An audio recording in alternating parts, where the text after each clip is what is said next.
Assalamu alaikum students. It's 9 o'clock. Let's start our lecture.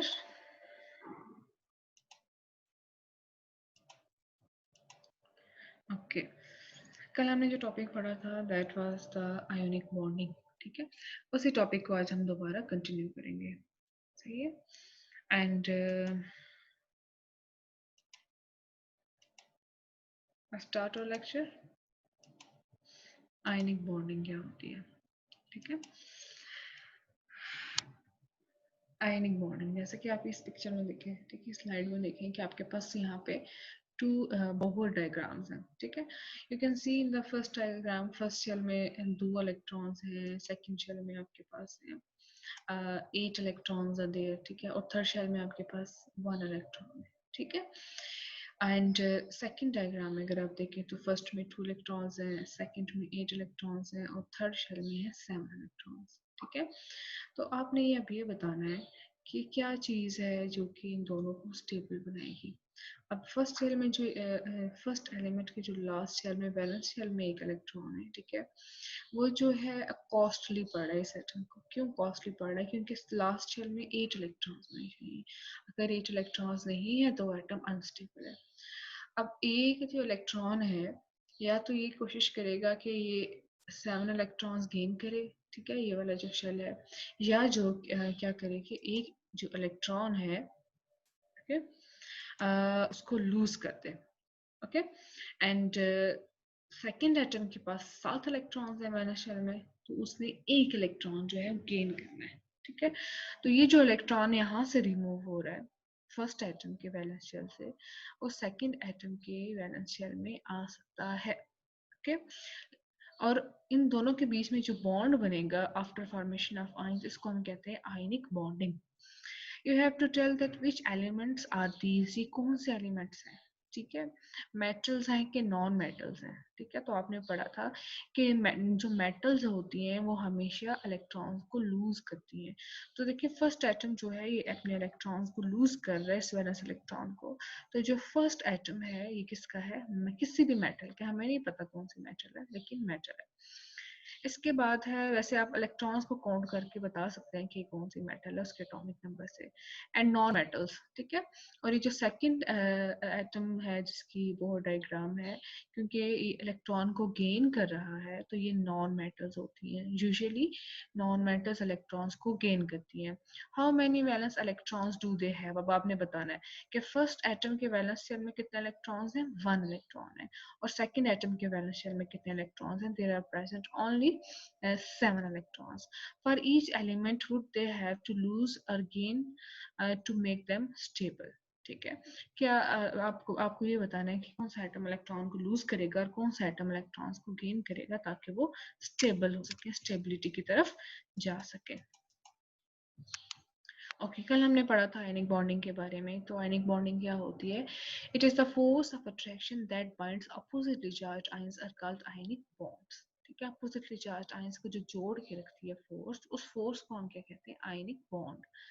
Ionic bonds are formed between two atoms. ठीक है, दो atoms के बीच में ionic bond बनता है.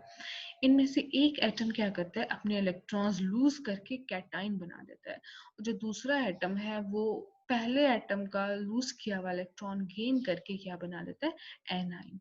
Compounds that consist of ions joined by electrostatic forces are called ionic compounds. तो वो compounds जो कि आयंस पे कंसिस्ट करते हैं और उन आयंस को इलेक्ट्रोस्टैटिक फोर्सेस ऑफ अट्रैक्शन जोड़ के रखती हैं, उन कंपाउंड्स को आयनिक कंपाउंड्स कहते हैं. या वो कंपाउंड्स जिनमें आयोनिक बॉन्ड प्रेजेंट होता है आयंस के बीच में, उन कंपाउंड्स को क्या कहते हैं? Ionic compounds. ठीक है, आयनिक बॉन्ड क्या होता है? An ion is an atom with a positive और नेगेटिव चार्ज. एक ऐसा एटम जिसपे पॉजिटिव या नेगेटिव चार्ज होता है उसको क्या कहते हैं? आयन कहते हैं. Ions are formed by atoms by gaining or losing electrons. ठीक है, आयंस कैसे बनते हैं? या एटम इलेक्ट्रॉन्स को गेन करते हैं या एटम्स इलेक्ट्रॉन्स को लूज करते हैं. फर्स्ट देखिए, they become positive when they lose one और मोर इलेक्ट्रॉन्स. जब भी कोई एक एटम एक या एक से ज्यादा इलेक्ट्रॉन लूज करता है तो वो पॉजिटिव हो जाता है. फॉर एग्जांपल हमारे पास एक एटम है, ठीक है, सोडियम Na.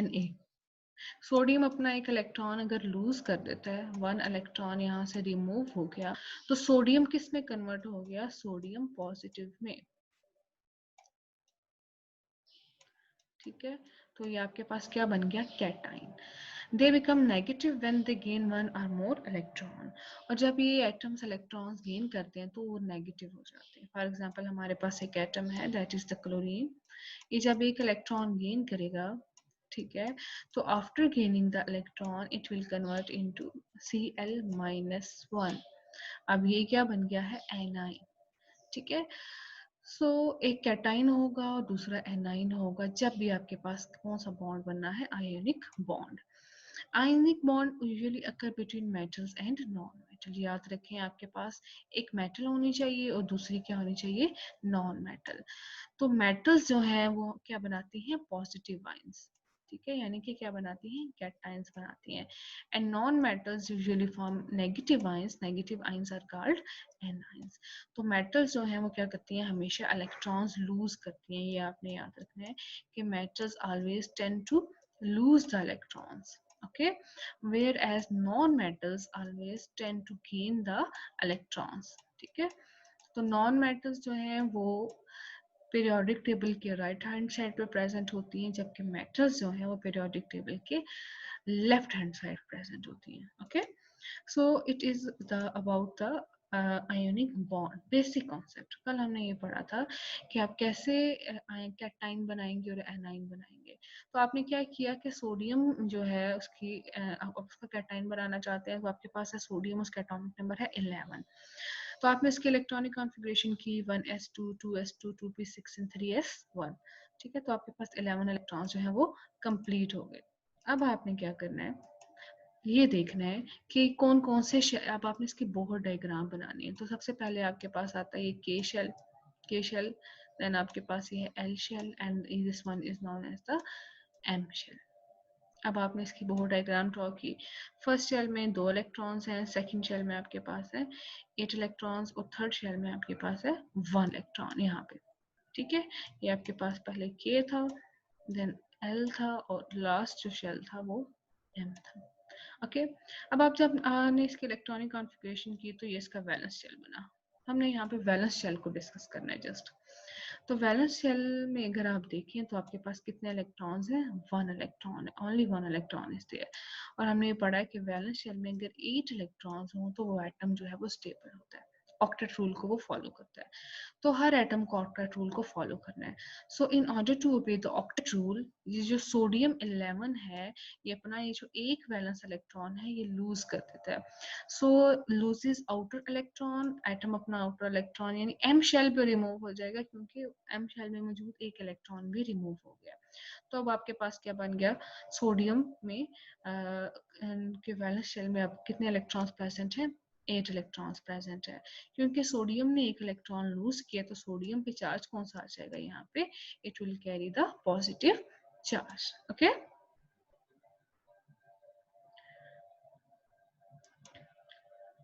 सो अब आप देखें जब ये वैलेंस शेल ये वाला रिमूव हो गया, ठीक है, तो आप उसकी इलेक्ट्रॉनिक कॉन्फ़िगरेशन क्या होगी? 1s2 that is the K shell and then 2s2 2p6 that is the L shell. अब देखें इसमें के शेल में 2 इलेक्ट्रॉन्स हैं और एल शेल में 8 इलेक्ट्रॉन्स हैं। क्योंकि वैलेंस शेल में 8 इलेक्ट्रॉन्स हैं तो हम क्या कहेंगे कि ये क्या है? अब ये है ऑक्टेट है, क्योंकि इसने ऑक्टेट रूल को फॉलो कर लिया। अब एक चीज आपके पास बन गई, दैट इज द कैटाइन। ठीक है, अब ये जो सोडियम ने एक इलेक्ट्रॉन लूज किया, ये एक नॉन मेटल गेन कर लेगी। ठीक है, क्लोरीन। ठीक है, अब आपके पास यहाँ पे देखिए, हम देखते हैं कि सोडियम और क्लोरीन एटम में कैसे आयनिक बॉन्ड बनता है।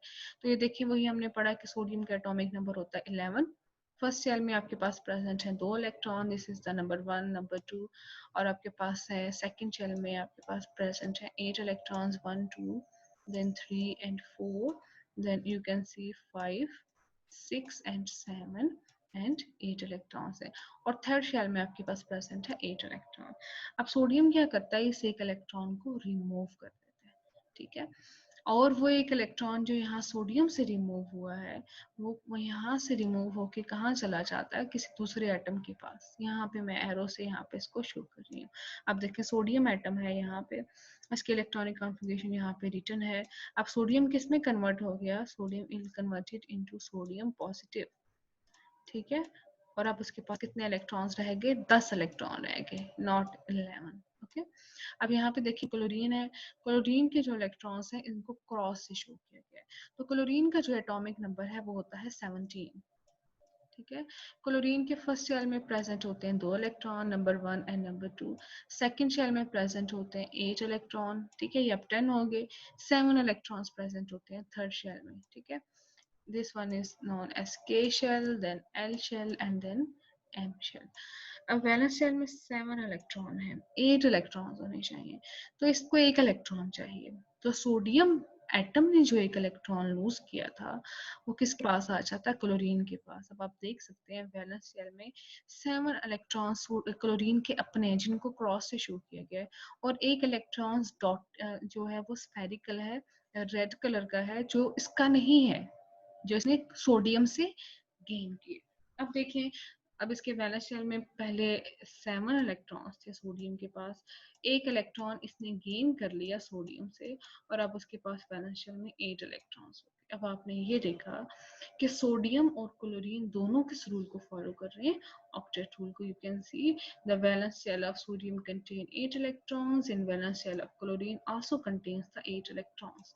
लेकिन अब ये सोडियम पॉजिटिव बन गया, ठीक है, कैटाइन बन गए, और क्लोरीन नेगेटिव बन गए, एनाइन बन गए। तो सोडियम और क्लोरीन को जिस चीज ने होल्ड करके रखा हुआ है, जिस फोर्स ने पकड़ के रखा हुआ है, ठीक है, उस बॉन्डिंग को हम क्या कहते हैं, आयनिक बॉन्डिंग, ठीक है। आयनिक बॉन्डिंग जरूरी नहीं है कि सोडियम और क्लोरीन के बीच में प्रेजेंट हो, ठीक है। आयनिक बॉन्डिंग जो है वो प्रेजेंट होती है किसी भी मेटल में और नॉन मेटल में, ठीक है।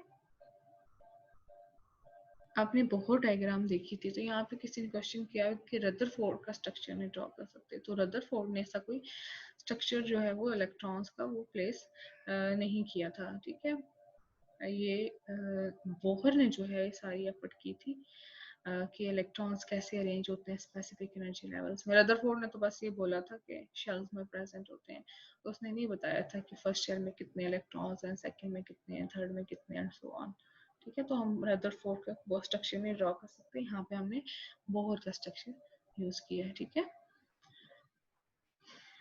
ओके स्टूडेंट्स, प्लीज अपनी अटेंडेंस जो है ना वो यकीनी बनाएं, आपको मसला होगा। इलेक्ट्रोस्टैटिक फोर्सेस वही होती है electro that are related to the electrons, static that are not under one movement, ठीक है। इलेक्ट्रोस्टैटिक फोर्सेस होती हैं the forces of attraction that are due to the presence of electrons between the ions, ठीक है। अब आपने देखा कि सोडियम और क्लोराइड आयंस जो हैं वो एक दूसरे से होल्ड हुए हुए हैं थ्रू द आयोनिक बॉन्डिंग, ठीक है।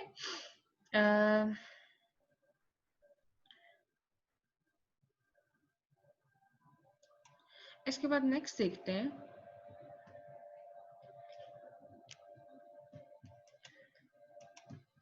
ओके इसके बाद हमने पढ़ा था मैग्नीशियम, ठीक है। मैग्नीशियम जो है इसका एटॉमिक नंबर होता है 12, you can see here atomic number of magnesium is 12। You have to do the electronic configuration 1s2 2s2 2p6 and 3s2, okay। This is the K shell. In the K shell there are present 2 electrons. Then there is the L shell.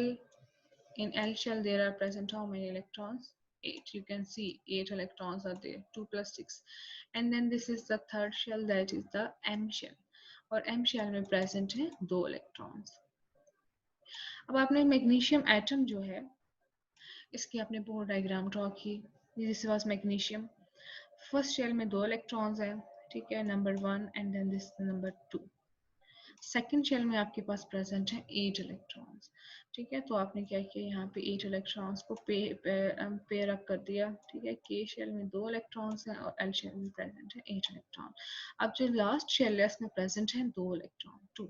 और यहाँ पे किया M contains 2 electron, this is the number 1 electron on right hand side and left hand side पे आपके पास present है second electron. अब आपको पता है कि मैग्नीशियम अगर 2 इलेक्ट्रॉन्स होंगे तो एटम अनस्टेबल होगा। 8 इलेक्ट्रॉन्स होने चाहिए, तो या तो ये 2 इलेक्ट्रॉन्स लूज करेगा या ये 6 इलेक्ट्रॉन गेन करेगा, 6 इलेक्ट्रॉन्स। तो 2 इलेक्ट्रॉन्स लूज करना आसान होता है एनर्जेटिकली, जबकि 6 इलेक्ट्रॉन्स गेन करना एनर्जेटिकली इम्पॉसिबल होता है। तो मैग्नीशियम क्या करता है, हमेशा अपने 2 इलेक्ट्रॉन्स लूज कर देता है। You can see here it loses is 2 electrons. अब जब ये अपने 2 इलेक्ट्रॉन, ये वाले इलेक्ट्रॉन रिमूव कर देगा, ये शेल भी रिमूव हो जाएगा, तो अब आपके पास कितने इलेक्ट्रॉन्स रह जाएंगे इसके, 1s2 2s2 2p6 की इलेक्ट्रॉनिक कॉन्फ़िगरेशन हो जाएगी। अब आप देखें मैग्नीशियम है, फर्स्ट शेल में 2 इलेक्ट्रॉन्स हैं, ठीक है, above and below there are present 2 electrons, ठीक है, एंड सेकंड शेल में इसके पास प्रेजेंट है 8 इलेक्ट्रॉन।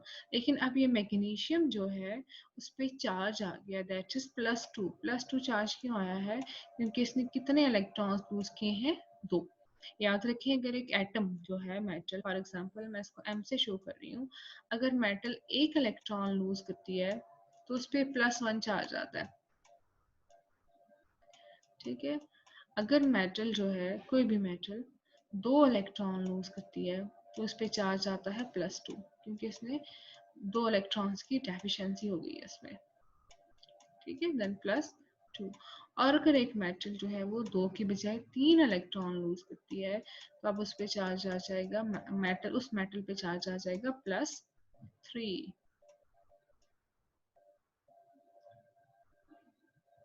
ठीक है। तो 3 तक जो है वो इलेक्ट्रॉन्स जो है वो रिमूव हो सकते हैं। ऑक्टेट फाइंड करने के लिए लास्ट 2 इलेक्ट्रॉनिक फिगर्स को देखते हैं, लास्ट सब शेल को देखते हैं, लास्ट शेल को देखते हैं, यानी वैलेंस शेल को देखते हैं, ठीक है। तो आपके पास यहाँ पे आपके पास आइन बन गया मैग्नीशियम +2 आइन। अब ये मैग्नीशियम +2 है ना, ये किसी दूसरे नॉन मेटल के साथ कंबाइन करके कंपाउंड बनाएगा। अब हम नीचे यहाँ नेक्स्ट डायग्राम में देखते हैं कि कैसे आयनिक बॉन्डिंग होगी। अब देखिए मैग्नीशियम है, मैग्नीशियम का एटॉमिक नंबर हमने पढ़ा है कि मैग्नीशियम के पास होते हैं कितने इलेक्ट्रॉन्स होते हैं, 12, ठीक है। अब इसके पास 12 इलेक्ट्रॉन है, पहले शेल में 2 इलेक्ट्रॉन है, सेकंड शेल में आपके पास 8 इलेक्ट्रॉन है, और थर्ड शेल में इसके पास है 2 इलेक्ट्रॉन। तो मैग्नीशियम क्या करता है, अपने इन 2 इलेक्ट्रॉन्स को रिमूव कर देता है ताकि वो स्टेबल हो जाए, इसके पास 8 इलेक्ट्रॉन आ जाए वाले शेल में। अब इसने 2 इलेक्ट्रॉन्स रिमूव किए, ये 2 इलेक्ट्रॉन्स कोई भी नॉन मेटल गेन कर लेगी। अब देखिए आपके पास क्लोरीन है, यहाँ पे 2 क्लोरीन है, 2 क्लोरीन इसलिए है क्योंकि एक क्लोरीन 1 इलेक्ट्रॉन एक्सेप्ट करेगा, तो दूसरा इलेक्ट्रॉन कहाँ जाएगा, तो दूसरे इलेक्ट्रॉन के लिए दूसरा क्लोरीन एटम मौजूद होता है। तो आपके पास पता है कि क्लोरीन के पास होते हैं कितने इलेक्ट्रॉन्स, 17, और दूसरे क्लोरीन के पास भी कितने इलेक्ट्रॉन्स होते हैं, 17 इलेक्ट्रॉन होते हैं। तो फर्स्ट शेल में आपके पास हुए 2 इलेक्ट्रॉन, ठीक है, सेकंड शेल में 8 इलेक्ट्रॉन, और थर्ड शेल में 7 इलेक्ट्रॉन। तो ये जो एक इलेक्ट्रॉन जो कि मैग्नीशियम ने रिमूव किया है, किसके पास आ जाता है, क्लोरीन के पास, और सेकंड इलेक्ट्रॉन जो मैग्नीशियम ने रिमूव किया है वो आ जाता है सेकंड क्लोरीन के पास। सेकंड क्लोरीन की इलेक्ट्रॉनिक बोहर स्ट्रक्चर भी इसके साथ सेम है। अब जब इसने 2 इलेक्ट्रॉन रिमूव कर दिए तो इसका जो लास्ट शेल है मैग्नीशियम का, ये क्या हो गया, रिमूव हो गया। अब मैग्नीशियम के पास फर्स्ट शेल में 2 इलेक्ट्रॉन्स आ गए, और सेकंड शेल में कितने आ गए, 8 इलेक्ट्रॉन। अब ये मैग्नीशियम किस में कन्वर्ट हो गया, मैग्नीशियम +2 में। और क्लोरीन जो है वो भी कन्वर्ट हो गया, क्लोरीन के वैलेंस शेल में ऑलरेडी 7 इलेक्ट्रॉन थे। एक इलेक्ट्रॉन ये जो आपको स्टार्ड नजर आ रहा है, स्टार वाला इलेक्ट्रॉन है, ठीक है, ये इसका अपना नहीं है, ये इसने किसी मैग्नीशियम से लिया है। इसी तरह सेकंड क्लोरीन को देखें आप, इसके पास भी एक बाहर वाला इलेक्ट्रॉन है जो इसने कहाँ से गेन किया है, मैग्नीशियम से। अब मैग्नीशियम +2 में कन्वर्ट हो गया, और क्लोरीन एटम्स ने चूंकि एक इलेक्ट्रॉन गेन किया है तो इन पे एक चार्ज आ गया -1 एक क्लोरीन पे, और -1 दूसरे क्लोरीन पे। सो आपके पास प्रेजेंट है एक मैग्नीशियम और 2 क्लोरीन, तो ये आपस में कंबाइन करके बना देते हैं एक आयनिक कंपाउंड जिसको मैग्नीशियम क्लोराइड कहा जाता है, ठीक है। और मैग्नीशियम, एक मैग्नीशियम एटम, अब देखिए इनकी रेशियो क्या है, 1 magnesium atom and 2 chlorine atoms को जिस फोर्स ने होल्ड किया हुआ है, that force is known as the ionic bonding, okay. And then the next slide, formation of anion by oxygen atoms. तो आपको पता है कि ऑक्सीजन जो है वो बिलोंग करता है, आपको याद रखें जब भी आपने आयनिक बॉन्डिंग करनी है इसके लिए जरूरी है कि आपके पास क्या प्रेजेंट हो, आपके पास प्रेजेंट हो यहाँ पे आप देखिए एटॉमिक नंबर पता होना चाहिए आपको, ठीक है। तो oxygen belongs to the group 6 on the periodic table, so it contains 6 electrons in its valence shell, it needs 2 electron to achieve the noble gas electronic configuration। में पता है कि ऑक्सीजन जो है इसका एटॉमिक नंबर है 8। तो हम इसकी इलेक्ट्रॉनिक कॉन्फ़िगरेशन कर लेते हैं 1s2, हमने सब शेल एसएसपी इलेक्ट्रॉनिक कॉन्फ़िगरेशन करनी है, ठीक है। So it contain 1s2, then it contains 2s2, then 2p, कितने p में आएंगे 4 इलेक्ट्रॉन, 4 5 6 7 एंड 8। तो फर्स्ट शेल में इसके प्रेजेंट हैं 2 इलेक्ट्रॉन, सेकंड शेल में प्रेजेंट हैं इसके पास 6 इलेक्ट्रॉन्स। तो इसको चाहिए 8 इलेक्ट्रॉन पूरे करने हैं इसने, तो इसको 2 इलेक्ट्रॉन्स चाहिए। तो ये 2 इलेक्ट्रॉन्स कहाँ से, कहीं से गेन कर लेता है। ये 2 इलेक्ट्रॉन ये किसी ऐसे मेटल से गेन करेगा जो 2 इलेक्ट्रॉन लूज कर सकती है। फॉर एग्जांपल ये मैग्नीशियम 2 इलेक्ट्रॉन इसको दे सकता है, इसको ये 2 इलेक्ट्रॉन्स कैल्शियम दे सकता है, इसको ये 2 इलेक्ट्रॉन्स बेरियम दे सकता है, ठीक है। कोई भी मेटल जो कि 2 इलेक्ट्रॉन्स डोनेट कर सकती है वो इसको 2 इलेक्ट्रॉन्स डोनेट कर देगी, ठीक है। तो इस तरह जो ऑक्सीजन है ये 2 इलेक्ट्रॉन्स को गेन करके कन्वर्ट हो जाएगा। अब जो आने वाले इलेक्ट्रॉन्स हैं इनको मैं क्रॉस से शो कर रही हूँ, यहाँ पे ये रेड कलर के 2 क्रॉस हैं। तो आप देखिए ऑक्सीजन के पास पहले शेल में 2 इलेक्ट्रॉन और सेकंड शेल में ऑलरेडी 6 थे, 2 इसने गेन किए, अब इसके पास हो गए 8 इलेक्ट्रॉन्स, ठीक है। और इस पे चार्ज क्या आ गया -2, -2 indicates that it has gained how many electrons, it has gained 2 electrons, ठीक है। तो आपने देखा कि कैसे depending upon the number of valence electron the atom में टेंड टू लूज और गेन द इलेक्ट्रॉन्स। अगर वैलेंस इलेक्ट्रॉन्स में वैलेंस शेल में इलेक्ट्रॉन्स का नंबर 4 से कम है तो एटम्स क्या करते हैं, इलेक्ट्रॉन्स लूज कर देते हैं। अगर 1 इलेक्ट्रॉन है तो लूज हो जाएगा, 2 इलेक्ट्रॉन्स हैं तो वो भी लूज हो जाएंगे, 3 इलेक्ट्रॉन्स हैं वैलेंस शेल में तो एटम वो इलेक्ट्रॉन लूज कर देगा। ऑन दी अदर हैंड अगर वैलेंस शेल में नंबर ऑफ इलेक्ट्रॉन्स ज्यादा है 4 से, 5 हैं तो वो लूज नहीं होते, गेन होते हैं। 5 के पास ऑलरेडी है, 3 वो गेन करता है। इसी तरह अगर वैलेंस शेल में 6 इलेक्ट्रॉन्स हैं तो एटम 2 इलेक्ट्रॉन गेन करेगा, और अगर वैलेंस शेल में 7 इलेक्ट्रॉन है तो एटम 1 इलेक्ट्रॉन गेन करेगा। तो 6 7 8 अगर इलेक्ट्रॉन्स होंगे तो इलेक्ट्रॉन्स गेन होते हैं, और उन एटम्स को नॉन मेटल्स कहते हैं। और वो एटम्स जिनमें वैलेंस शेल में इलेक्ट्रॉन्स कम होते हैं, 1 होता है या 2 होते हैं या 3 होते हैं, ठीक है, उनको हम मेटल्स कहते हैं। मेटल्स हमेशा इलेक्ट्रॉन्स लूज करती हैं और नॉन मेटल्स हमेशा इलेक्ट्रॉन गेन करती हैं। अब मैं आपको यहाँ पे बता देती हूँ ग्रुप नंबर कौन कौन सा है। आपके पास ग्रुप बनता है 7A ग्रुप जो है, देन आपके पास है 6A ग्रुप है, एंड देन आपके पास 5A ग्रुप है। ये जो तीनों ग्रुप्स हैं, ठीक है, ये नॉन मेटल्स होती हैं। Non metals mean they tend to gain the electrons, जबकि आपके पास यहाँ पे 1A, देन आपके पास है 2A ग्रुप, एंड देन आपके पास प्रेजेंट है 3A ग्रुप। ये क्या होती हैं, यूजुअली मेटल्स होती हैं, और आपको पता है कि मेटल्स क्या करती हैं, इलेक्ट्रॉन्स को लूज कर देती हैं। सो अगर आप ये याद रख लें कि कौन सा आइटम कौन से ग्रुप में प्रेजेंट है, ठीक है। जी Haroon has asked a question that अगर वैलेंस शेल में 4 इलेक्ट्रॉन्स हों तो लूज करेंगे या गेन। तो अगर वैलेंस शेल में 4 इलेक्ट्रॉन्स हों तो वो ऐसे यूजुअली कार्बन और सिलिकॉन होता है, तो उस केस में इलेक्ट्रॉन्स गेन या लूज नहीं होते। एक और किस्म की बॉन्डिंग होती है जिसको हम कोवेलेंट बॉन्डिंग कहते हैं, ठीक है, जिसमें इलेक्ट्रॉन्स ना लूज होते हैं ना गेन होते हैं बल्कि शेयर होते हैं। इसके बाद एहसन ने क्वेश्चन किया ऑक्टेट फाइंड करने के लिए लास्ट 2 इलेक्ट्रॉनिक फिगर्स देखते हैं, ठीक है, सही है। अगर वैलेंस शेल में 4 इलेक्ट्रॉन्स हों तो वही मैंने आपको बताया कि एटम जो है वो इलेक्ट्रॉन्स को शेयर करते हैं, ओके। यहाँ आप देखें आपके पास है मैग्नीशियम और ऑक्सीजन में। अब आपके पास है मैग्नीशियम, मैग्नीशियम का एटॉमिक नंबर है 12, और दूसरी तरफ आपके पास है ऑक्सीजन, ऑक्सीजन का एटॉमिक नंबर है 8। अब आपने इसकी इलेक्ट्रॉनिक कॉन्फ़िगरेशन की और आपको ये पता चला कि इसके मैग्नीशियम का जो वैलेंस शेल है उसमें 2 इलेक्ट्रॉन है, जबकि जो ऑक्सीजन है उसका जो वैलेंस शेल है उसमें है 6 इलेक्ट्रॉन, ठीक है। तो मैग्नीशियम के ये 2 इलेक्ट्रॉन हैं, एक इसके पास चले जाते हैं ऑक्सीजन के पास, और अब इसके पास कितने इलेक्ट्रॉन्स कंप्लीट हो गए? 8। You can see this is the magnesium atom. Magnesium के फर्स्ट शेल में 2 इलेक्ट्रॉन हैं, सेकंड शेल में 8 इलेक्ट्रॉन हैं, और थर्ड शेल में कितने इलेक्ट्रॉन्स हैं? 2 इलेक्ट्रॉन अबव एंड बिलो।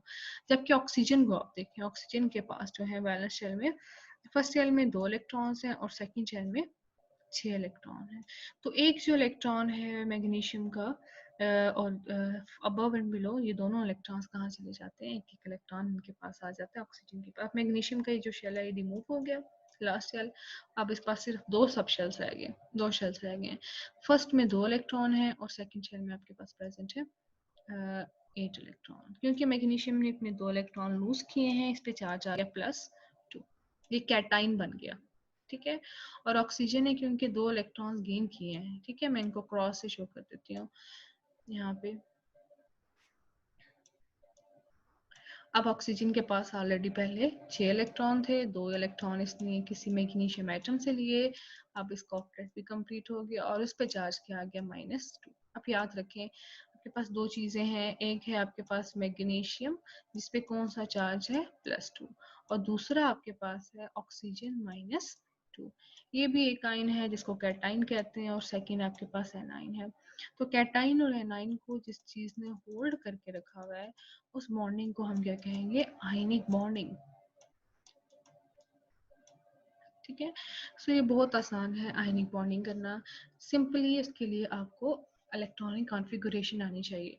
जब आप इलेक्ट्रॉनिक कॉन्फ़िगरेशन करके बोहर डायग्राम ड्रॉ करेंगे तो आपको पता चल जाएगा कि कौन से एटम ने इलेक्ट्रॉन लूज करने हैं और कितने करने हैं, ठीक है। अगर एक है तो एक इलेक्ट्रॉन लूज करेगा, दूसरा एटम एक ही इलेक्ट्रॉन गेन करेगा।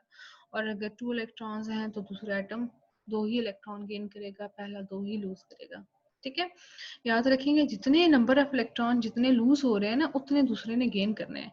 अगर एक एटम उतने इलेक्ट्रॉन गेन नहीं कर सकता तो दूसरा 2 एटम होने चाहिए। अगर 2 एटम उतने इलेक्ट्रॉन गेन नहीं कर सकता तो 3 एटम भी आ सकते हैं, ठीक है। So it depends upon the number of valence electrons that are present in the shells and subshells of the only one shell हो तो उसमें गेन और शेयर कैसे होता है? ठीक है, जिसमें सिर्फ एक ही इलेक्ट्रॉन हो। अच्छा, -2 आप पहले लिख लें बाद में लिख लें, इससे कोई फर्क नहीं पड़ता, ठीक है। +2 -2 जैसे पहले अगर माइनस लिख लें बाद में नंबर लिख लें।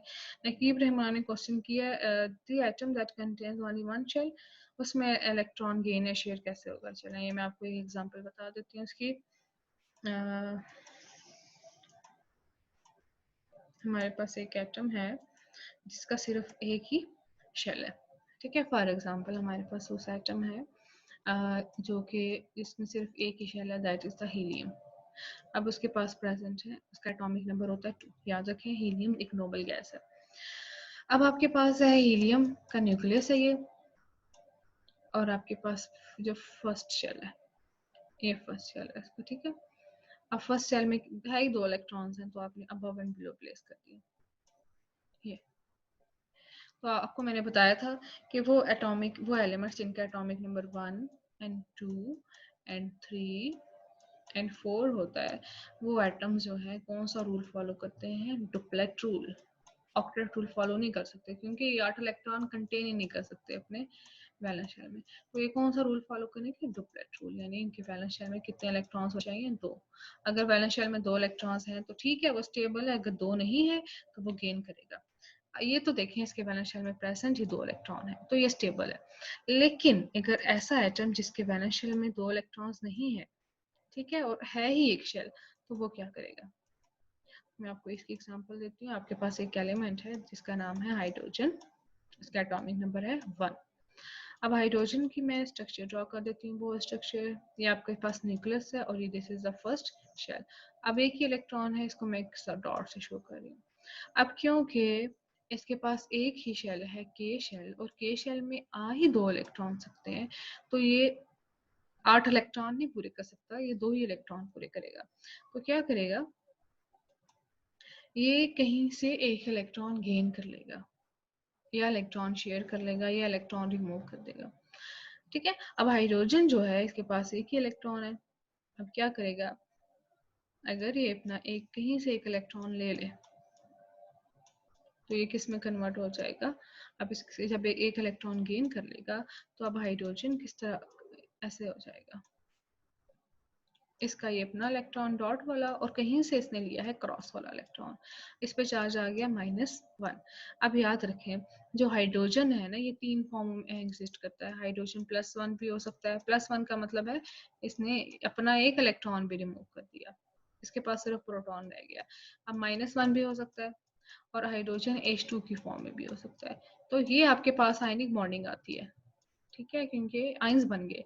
लेकिन ये आपके पास मॉलिक्यूल है और मॉलिक्यूल्स में आयनिक बॉन्डिंग नहीं होती and the type of bonding is present that is known as the covalent bonding, ठीक है।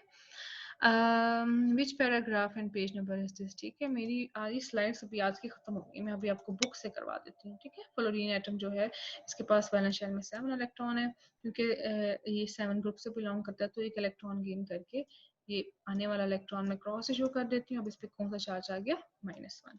तो यहाँ पे देखें आपके पास है मैग्नीशियम, फर्स्ट शेल में 2 इलेक्ट्रॉन, सेकंड शेल में 8 और थर्ड शेल में आपके पास 2 इलेक्ट्रॉन है। तो इसने 2 इलेक्ट्रॉन अपने रिमूव करने हैं, तो 2 इलेक्ट्रॉन है तो इसके पास 2 फ्लोरीन एटम होने चाहिए, क्योंकि एक फ्लोरीन एटम एक ही इलेक्ट्रॉन गेन कर सकता है। तो फ्लोरीन के एटम को क्रॉस से शो किया गया है, मैग्नीशियम के एटम को डॉट से। एक एक इलेक्ट्रॉन दोनों फ्लोरीन एटम्स गेन कर लेते हैं। अब आप देखिए मैग्नीशियम पे +2 चार्ज आ जाता है क्योंकि इसने 2 इलेक्ट्रॉन्स लूज किए हैं, और एक फ्लोरीन ने एक इलेक्ट्रॉन गेन किया तो इसमें -1 चार्ज आ जाएगा। आने वाला इलेक्ट्रॉन यहाँ पे इसने डॉट से शो किया है। इसी तरह दूसरे फ्लोरीन ने भी -1 चार्ज गेन कर लिया और इस पे आने वाले इलेक्ट्रॉन को इसने डॉट से शो किया है, जबकि अपने जो 7 इलेक्ट्रॉन है इनको क्रॉस से शो किया गया। अब मैग्नीशियम +2 में कन्वर्ट हो गया और फ्लोराइड फ्लोरीन -1 में कन्वर्ट हो गया। तो इन दोनों को आयनिक बॉन्ड्स ने जोड़ के रखा हुआ है, ठीक है। मैं आपको एक और आपकी बुक से करवा देती हूँ, ठीक है।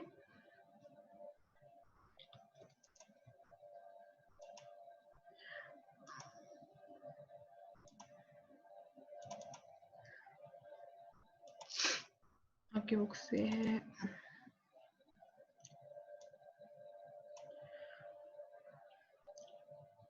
ये हमने केमिकल बॉन्ड्स पढ़ा था, ठीक है, ये हम पढ़ रहे हैं।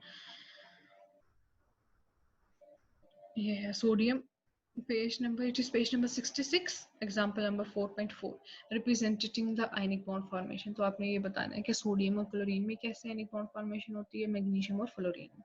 तो आपको इनके एटॉमिक नंबर पता होने चाहिए। जब आप एटॉमिक नंबर आपको पता चल जाएंगे तो आप क्या कर सकेंगे, वैलेंस इलेक्ट्रॉन्स को आपको पता चल जाएगा और फिर आप ये बताएंगे कि कौन से एटम ने कितने इलेक्ट्रॉन लूज किया और कितने एटम ने कितने इलेक्ट्रॉन्स गेन किए, ठीक है। तो अब प्रॉब्लम सॉल्विंग स्ट्रेटजी है, तो metal atoms form cation and non metal atoms form A9. तो मेटल्स और नॉन मेटल्स का जिक्र किया गया है कि मेटल्स जो है वो कैटाइन बनाएंगी और नॉन मेटल्स क्या बनाएंगी, एनाइन बनाएंगी। The number of electrons last में metal of group 1 A 2 and equals the group number. जिस एटम का जो ग्रुप नंबर होगा वो उतने ही इलेक्ट्रॉन्स लूज करेगा। अगर एटम फर्स्ट ए से बिलोंग करता है तो 1 इलेक्ट्रॉन लूज करेगा, अगर सेकंड ए से बिलोंग करता है तो 2 इलेक्ट्रॉन्स रिमूव करेगा, और अगर 3 ए से बिलोंग करता है तो वो एटम कितने इलेक्ट्रॉन्स लूज करेगा, 3 इलेक्ट्रॉन्स को लूज करेगा, ओके। इसके बाद थर्ड जो है वो स्टेप क्या है, to write the final form of equation you need to the simplest structure of cations anions that for the neutral compound. तो आपको पता होना चाहिए कि कितने जो है वो एटम्स कंबाइन कर रहे हैं, क्या ये 1:1 में कर रहे हैं, 1:2 में कर रहे हैं, and so on. And right equation using electron dot and cross structure. तो हमने सोडियम और क्लोराइड में ये हमने एग्जांपल देख लिया है कि sodium metals tend to lose electrons and non metals tend to gain the electrons to acquire the electronic configuration of nearest noble gas. तो हमेशा मेटल जो है वो इलेक्ट्रॉन लूज करेगी, नॉन मेटल इलेक्ट्रॉन गेन करेगी, ताकि वो अपनी करीबी नोबल गैस की इलेक्ट्रॉनिक कॉन्फ़िगरेशन ऑब्टेन कर लें, ठीक है। Since sodium atom has only one electron in its outermost shell, it loses one electron to form sodium ion. क्योंकि सोडियम के वैलेंस शेल में एक ही इलेक्ट्रॉन है तो ये एक ही इलेक्ट्रॉन रिमूव करेगा और किसमें कन्वर्ट हो जाएगा, सोडियम आयन में। Since chlorine atom has 7 electrons in its valence shell, it needs one electron to complete its octet. और क्लोरीन जो एटम है उसके वैलेंस शेल में प्रेजेंट है 7 इलेक्ट्रॉन, तो इसको एक ही इलेक्ट्रॉन चाहिए अपना ऑक्टेट कंप्लीट करने के लिए, तो ये एक इलेक्ट्रॉन गेन करता है। Since it gains one electron to form chloride ion, तो एक इलेक्ट्रॉन गेन करके किसमें कन्वर्ट हो जाएगा, क्लोराइड आयन में। For every sodium atom you need one chloride ion। तो इसका क्या मतलब हुआ कि एक सोडियम एटम के लिए आपको कितने क्लोराइड चाहिए, एक ही क्लोराइड चाहिए। अब यहाँ देखें सोडियम है और क्लोराइड है, सोडियम ने अपना ये जो इलेक्ट्रॉन है वो क्लोरीन को डोनेट कर दिया, सोडियम सोडियम पॉजिटिव में कन्वर्ट हो गया और क्लोरीन क्लोरीन -1 में कन्वर्ट हो गया। जब ये आयंस बन जाएंगे तो ऑटोमेटिकली इनमें प्रेजेंट होंगे electrostatic forces of attraction that are known as the ionic bond. इसी तरह मैग्नीशियम एंड फ्लोरीन में देखें, अब में मैग्नीशियम है, मैग्नीशियम के वैलेंस शेल में प्रेजेंट होते हैं 2 इलेक्ट्रॉन्स, तो it loses the 2 electrons to form magnesium +2, 2 electrons remove करके मैग्नीशियम +2 बना देगा। Since fluorine atom has 7 electrons in the valence shell, it gains 1 electron to complete the octet। तो अगर उससे बैलेंस शेल में 7 इलेक्ट्रॉन है तो वो एक इलेक्ट्रॉन को गेन करके किसमें कन्वर्ट हो जाएगा, फ्लोराइड आयन में। For every magnesium ion you need 2 fluoride ion, क्योंकि एक मैग्नीशियम 2 इलेक्ट्रॉन लूज कर रहा है तो 2 ही एटम होने चाहिए जो कि इन इलेक्ट्रॉन्स को गेन करें। तो देखिए आपके पास एक इलेक्ट्रॉन, ऊपर वाला जो इलेक्ट्रॉन था वो जो ऊपर वाले फ्लोरीन ने गेन किया, और नीचे वाला इलेक्ट्रॉन नीचे वाले फ्लोरीन ने गेन किया, और आपके पास क्या ऑब्टेन हो गया, मैग्नीशियम +2 आयंस और आपके पास fluoride -1 ion and fluoride -1 ion.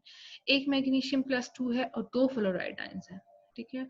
इन दोनों के बीच में क्या प्रेजेंट होती है, आयनिक बॉन्डिंग। ये देखिए सेल्फ असेसमेंट एक्सरसाइज 4.4 है। आपने बताना है कि मैग्नीशियम और ऑक्सीजन में और एल्यूमिनियम और क्लोरीन में कैसे आयनिक बॉन्ड फॉर्मेशन होती है। इट इज़ योर होमवर्क, ठीक है। मैं आपको थोड़ा सा क्लू दे दूंगी कि आपने एल्यूमिनियम और क्लोरीन में कैसे करनी है, और मैंने आपको ग्रुप में शेयर किया था एक लिंक जो कि सॉल्व एक्सरसाइज है फेडरल बोर्ड की वेबसाइट पे, ठीक है। तो आपने अपनी जो है हेल्प अगर आपको चाहिए अपनी एक्सरसाइज को सॉल्व करने के लिए, तो जो आप काम कर सकते हैं उस लिंक को ओपन करके तो उससे हेल्प ले सकते हैं। तो मैग्नीशियम और ऑक्सीजन में आपने बताना है कि कैसे आयनिक बॉन्ड फॉर्मेशन होती है एल्यूमिनियम और क्लोरीन में। तो आपको इनके एटॉमिक नंबर पता होने चाहिए, मैग्नीशियम और ऑक्सीजन का, एल्यूमिनियम और क्लोरीन का। For this you have to consult your periodic table, अपना पीरियोडिक टेबल आप जो है वो देखिए, और आप फिर आपको ये पता चलेगा कि कितने जो है वो इलेक्ट्रॉन्स प्रेजेंट हैं, और फिर आपने बताना है मैग्नीशियम कितने इलेक्ट्रॉन लूज करेगा, ऑक्सीजन कितने गेन करेगा, इस तरह एल्यूमिनियम कितने इलेक्ट्रॉन लूज करेगा और कितने क्लोरीन कितने इलेक्ट्रॉन्स गेन करेंगे, ठीक है। इसी तरह आपने ये बताना है कि इन कंपाउंड्स में आयनिक बॉन्ड प्रेजेंट है, कैसे प्रेजेंट है, मैग्नीशियम ऑक्साइड में और सोडियम क्लोराइड में। तो मैग्नीशियम एक मेटल है और ऑक्सीजन नॉन मेटल है। मेटल्स इलेक्ट्रॉन लूज करती हैं, नॉन मेटल्स इलेक्ट्रॉन गेन करती हैं। ये ग्रुप 2A से बिलोंग करता है, ग्रुप 6A से बिलोंग करता है। ये 2 इलेक्ट्रॉन से मूव करेगा और ऑक्सीजन 2 इलेक्ट्रॉन गेन करेगा। इसी तरह आपने सोडियम और फ्लोराइड में भी बताना है। तो ये एग्जांपल्स आपकी बुक में सॉल्व हुई हुई है।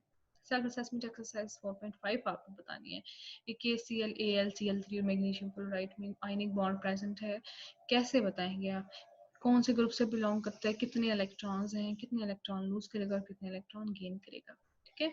सो आपके पास सेल्फ असेसमेंट एक्सरसाइज 4.5 है and then you have the self assessment exercise 4.4 है। इट इज योर होमवर्क, और वैसे मैंने आपको ये लिंक जो है वो शेयर कर दिया हुआ है आपके बुक में, ग्रुप में, ठीक है। सो जो है ओके 4.5 की असेसमेंट समझ नहीं आ रही, electron dot and cross structures. बिल्कुल सेल्फ असेसमेंट में आपने एग्जांपल्स को फॉलो करना है, एग्जांपल्स को देखें कैसे सॉल्व हुई हुई है, ठीक है। एंड देन उसी को फॉलो करते हुए 4.5 की असेसमेंट समझ नहीं आ रही तो मैं आपको बता देती हूँ असेसमेंट कैसे करेंगे।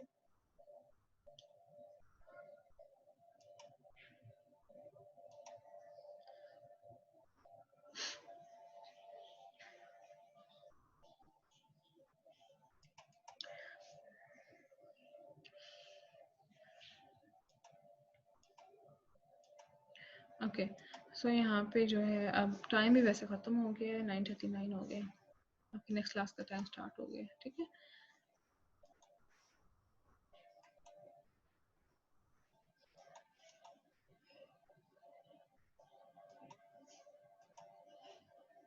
ओके मैं पावर्स भी लिखनी है, असेसमेंट में पावर्स भी लिखनी है। I don't,